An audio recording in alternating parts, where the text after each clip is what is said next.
How's it going, guys? My name is FourFox, and today I want to talk to you about the Prowler and how it's been doing. I'm a brand new YouTuber and I like to make my own music for my episodes, and I'm also a pretty big fan of the Prowler, so I'm going to continue making content for it. In this episode, we'll be looking at how the Prowler has been functioning in the current 3.16.1 patch, and I also hope that this video serves as a historical catalog to anyone watching this video in the far future. As patch 3.16 comes to an end, I will be sharing with you my experience flying the Prowler. Chapter 1: The Redeemer. So before we can begin discussing the Prowler, we first need to talk about a ship that was implemented in patch 3.15.1, the Redeemer. The Redeemer is a gunship that comes equipped with a lot of armament. The pilot has control of 2 size 4 weapons, plus has an additional 2 size 3 weapons slaved to the pilot via the remote turret that's located underneath the nose. But that's not the best part of the ship. The ship has 2 manned turrets that come equipped with 2 massive size 5 weapons that allow players to pretty much obliterate anything in its line of fire. The size 5 weapons equipped on the manned turrets are called the AD-5B ballistic Gatling weapons. They also have 2,600 rounds of ballistic ammunition, which is more than enough ammunition to delay any kind of station rearmament compared to all other ballistic weapons of all sizes. The ammunition count is extremely forgiving, at least compared to how other ballistic ammunitions are at right now. They're not very high. We should also note that these size 5 weapons come stock on the Redeemer and are also what's known as bespoke to the Redeemer. Basically, it's a new weapon that you can't get anywhere else unless you own the Redeemer. Chapter 2: New Prowler Meta. If the first chapter was any indication to what Prowler pilots have figured out to test, Prowler owners conveniently happen to know that they have 2 size 5 attachment points underneath their wings. Personally, I was in disbelief when I was able to equip and save my new weapons to the Prowler. And it would be a short while later that I would find other pilots on Reddit equipping and sharing screenshots of the same thing. The rest is basically history, and a new Prowler ballistics meta was formed. Now, I should mention that the Prowler was already an amazing ship for PvE, and with the addition of the new AD-5B ballistic Gatling weapons, they only enable the Prowler to be its own mobile version of the Redeemer turret. Now, the guns feel really satisfying on the Prowler, and it's honestly kept me from looking at any other size 5 weapons to equip on the Prowler. I'll definitely be sad once they keep these weapons from being transferred to other ships. Vanguard, Prowler, and 600i pilots will definitely be pressing F to pay respects when that gets implemented.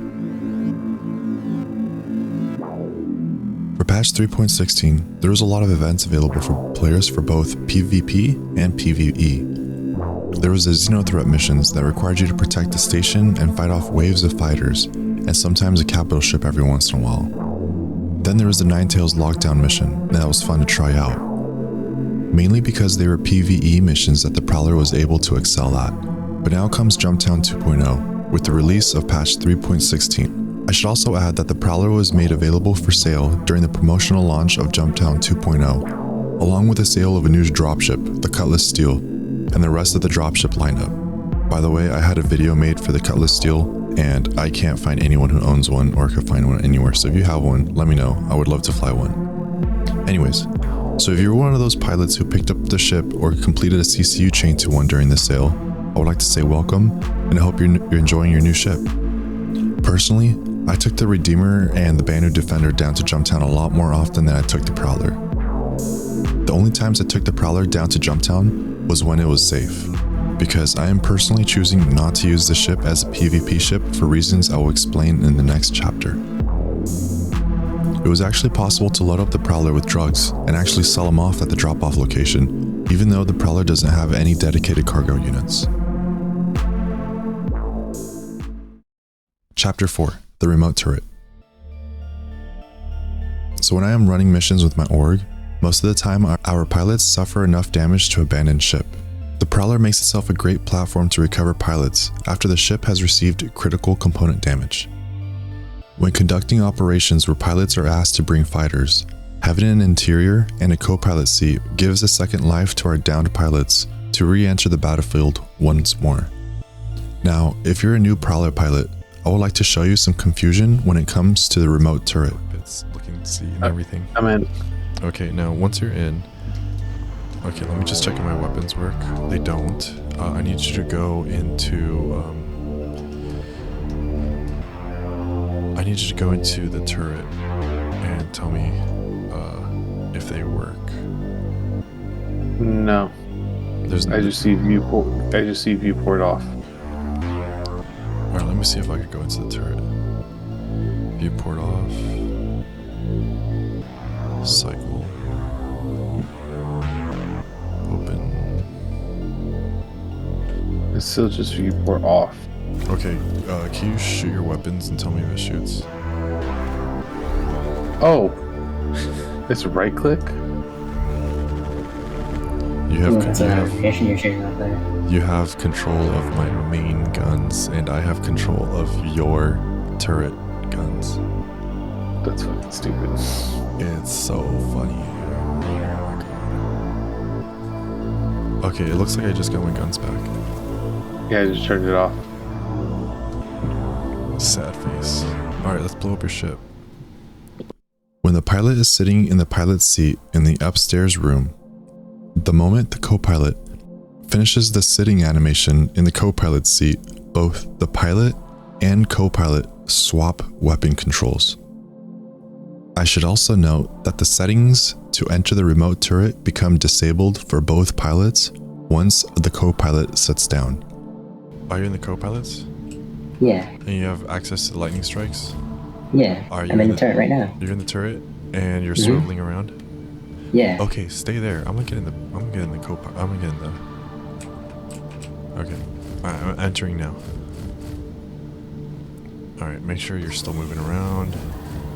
I'm almost sitting. Alright, I have control of the lightning strikes now. Wow. Really? That's how that works? That's stupid. Exactly, dude. It's so bugged. Try shooting with your... I can't even access the I can't even access the auto turret anymore. Oh, are you still in the turret?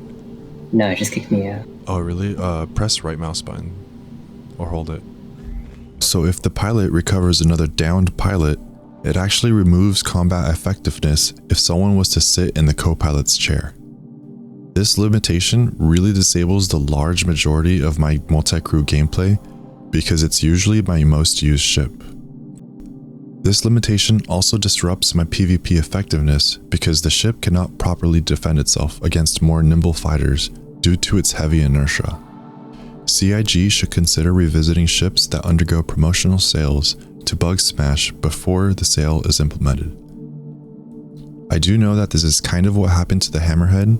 There was a Warbond CCU available to the Hammerhead, and a QA from CIG posted that he was currently working on fixes for the ship, though I am not entirely sure if there is a correlation between the sale and fixing the ship for the promotional offer.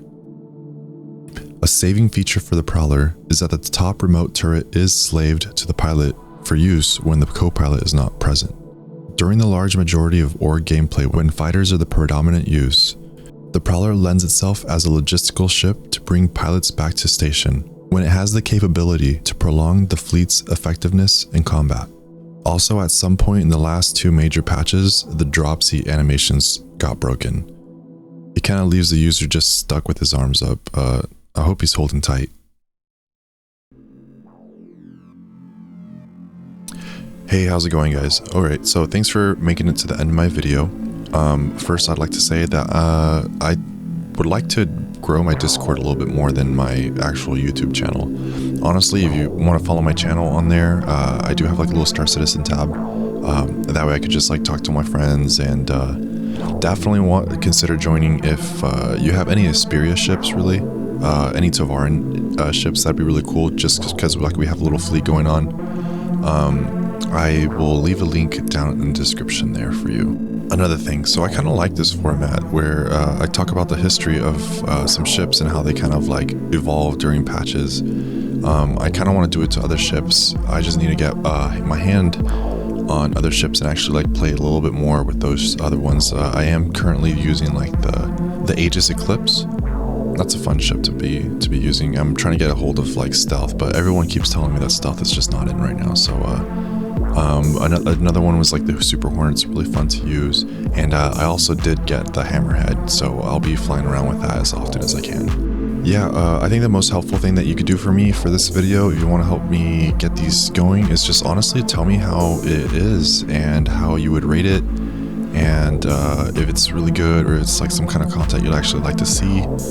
Yeah, and just let me know in the comments if there's anything I should change about these videos, or if you actually like the format, because I think I'm the only one that actually has like a ship history format, really, which is kind of nice. Everyone just kind of like reports on like how the patch is at the moment, but like I like to report on how the patch treated me for like the ship that I was flying, which is why I'm doing these Prowler videos. I fly this ship a lot.